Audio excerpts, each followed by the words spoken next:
Hello everyone, welcome to the latest instalment of the Brothers Weekly Wrap.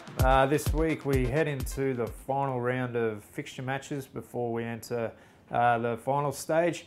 From the weekend just past though, we took on Edmonton Storm. Unfortunately, they forfeited the second division game, which really unfortunately gives our guys 4 weeks of no matches heading into the finals, as Innisfail also forfeited this week.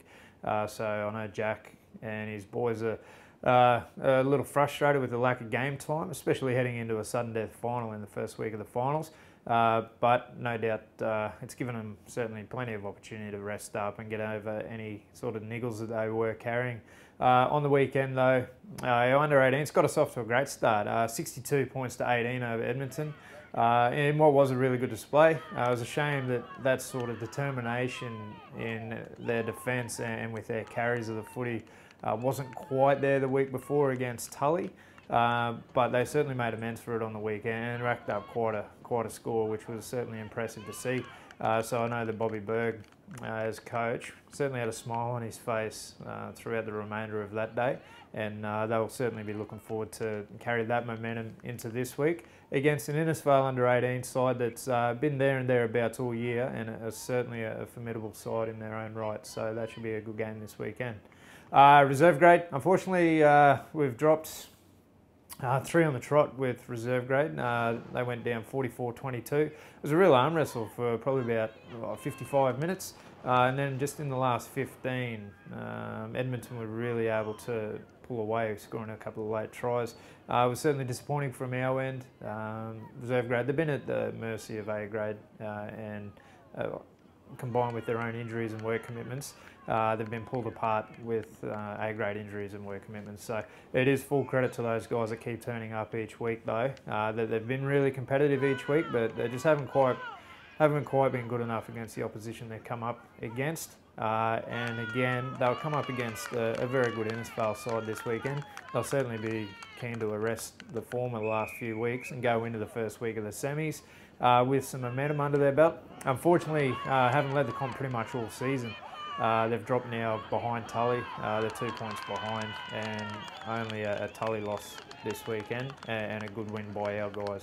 We'll see them back on top and claim the minor premiership. So fingers crossed that everything goes to plan. Into the A-grade clash. Well, it was a comfortable win, 40 points to 10. I think the scoreline sort of belied the way that we played. We really weren't great with our ball control. We turned over far too much. We completed a touch over 50% of our sets, which was certainly disappointing. What was pleasing though was certainly our ability to convert 2 points when we did hold on to the ball. So hopefully there's plenty of lessons learned there from our guys. I know after the game we were all a little bit disappointed in our actual performance, and we're certainly looking forward to this week against Innisfail, where we'll be able to, and we will have to, put our best foot forward. We'll have to complete our sets, and we'll have to play well if we expect to compete for the 80 minutes and come close to coming away with a victory.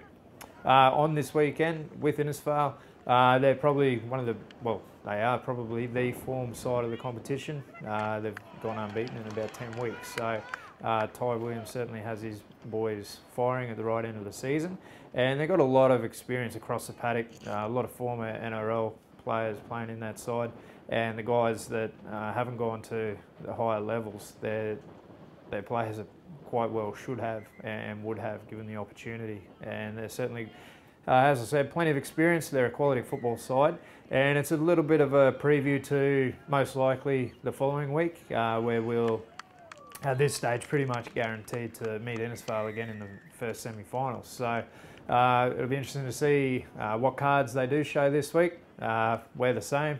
We're not really sure how we're going to play this weekend yet, as long as we play well. It is the final round of fixtures for season 2015. It is the final home game for us this year. It'll be the last chance for quite a few of our guys as well to run out onto Stan Williams Park, where they've done so proudly over the past several seasons. I know that Captain Robbie Swain will likely be the last time he runs out onto Stan Williams Park, and I'm sure he'll be keen to walk off it as a winner on the day, and also with his best performance left on the field.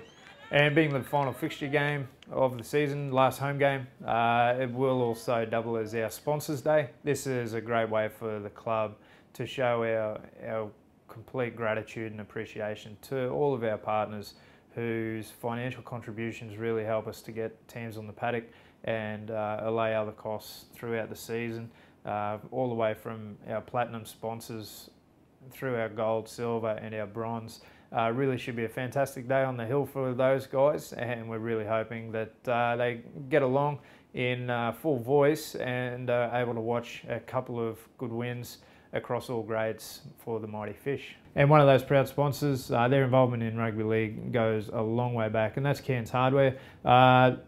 Ourselves and Innisfail each year play for the Cairns Hardware Challenge. Innisfail are the current holders of that, and this year, so far, we're locked at 2-2. So this weekend, there's 3 games up for grabs. Whoever wins 2 or more of those will end up with the shield, and so we'd love to try and get that shield back on the wall down there at Stan Williams Park this weekend. Until next week, when we're leading into the finals race, go the Fish.